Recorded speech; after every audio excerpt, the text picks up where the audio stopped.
Assalamualaikum warahmatullahi wabarakatuh. Selamat siang dan selamat sehat selalu buat sahabat petani kelapa sawit semuanya dimanapun berada.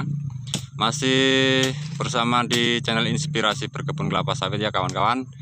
Ini adalah di depan kita ini adalah salah satu contoh sawit dengan buah cengkeh ya ataupun buah landak. Nah, ini contoh sawit buah cengkeh ataupun buah landak ya. Jadi tidak bisa normal seumur-umur. Ini salah satunya, dan ini proses pemusnahan. Ini sedang dimusnahkan dan nantinya akan diganti dengan bibit yang unggul ya.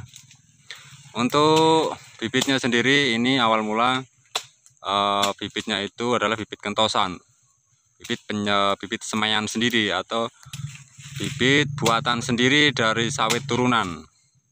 Jadi memang dulunya turunannya itu sawitnya bagus dan tinggi, buahnya besar-besar. Nah, dari situlah brondolannya itu ataupun diambil janjangan ataupun brondolan dibikin semaian kecambah sendiri, dan tanpa melalui riset ataupun afkir ataupun tanpa melalui penelitian. Dan setelah kecambah itu tumbuh besar di pembibitan dan ditanam semuanya ya, tanpa penelitian dan tanpa riset, afkir dan penelitian, dan akhirnya seperti ini ya. Seperti ini. Nah, ini adalah salah satu korban dari bibit kentosan. Ini nanti akan dimusnahkan ya, dan akan diganti dengan bibit varietas unggul. Jadi saran buat sahabat-sahabat petani sawit semuanya, jika ingin menanam kelapa sawit, tanamlah bibit yang benar-benar keluaran dari balai benih ya. Jikapun tidak mampu membeli bibit dari balai benih ataupun memang benar-benar nggak mampu sekali beli varietas dari balai benih, maka masih mending pakai bibit abal-abal atau bibit kantongan yang isi 250 per kantong. Itu masih mendingan ya, daripada kita membuat semaian bibit sendiri yang akhirnya akan merugikan kita seumur-umur. Dan seperti ini nggak bisa dipertahankan ya, ini nggak bisa berubah sampai kapanpun, nggak bisa berubah ini. Hasilnya pun seperti ini.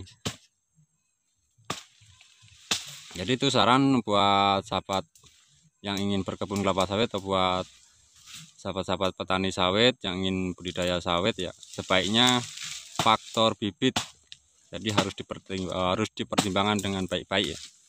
Soalnya faktor bibit itu berpengaruh sekali dalam budidaya kelapa sawit. Soalnya dalam budidaya kelapa sawit ini ada 3 faktor penting ya yang mempengaruhi pertumbuhan dan tingkat produksi kelapa sawit itu sendiri. Yang pertama adalah bibit, yang kedua adalah lahan, dan yang ketiga adalah perawatan. Jika perawatan bagus, lahan bagus, bibitnya enggak bagus, maka tingkat produksi akan melemah juga.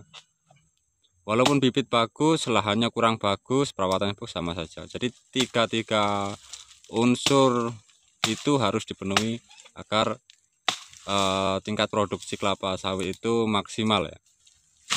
Jadi dengan bibit yang benar-benar unggul dan lahan yang cukup baik dan perawatan yang cukup baik, maka hasil produksi itu akan memenuhi dengan standarnya.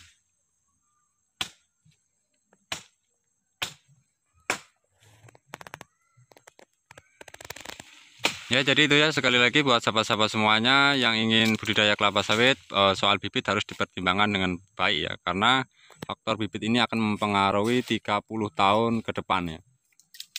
Jadi untuk waktu 30 tahun itu bukan waktu yang pendek, jadi harus dipertimbangkan untuk bibitnya. Saran saya, pilihlah bibit yang benar-benar keluaran dari balai benih ya. Oke, sekian dulu video dari kami, semoga ini bermanfaat buat semua kawan-kawan yang sedang bertani kelapa sawit ataupun sedang ingin berkebun kelapa sawit. Semoga sukses selalu dan salam dari Inspirasi Berkebun Kelapa Sawit. Wassalamualaikum warahmatullahi wabarakatuh.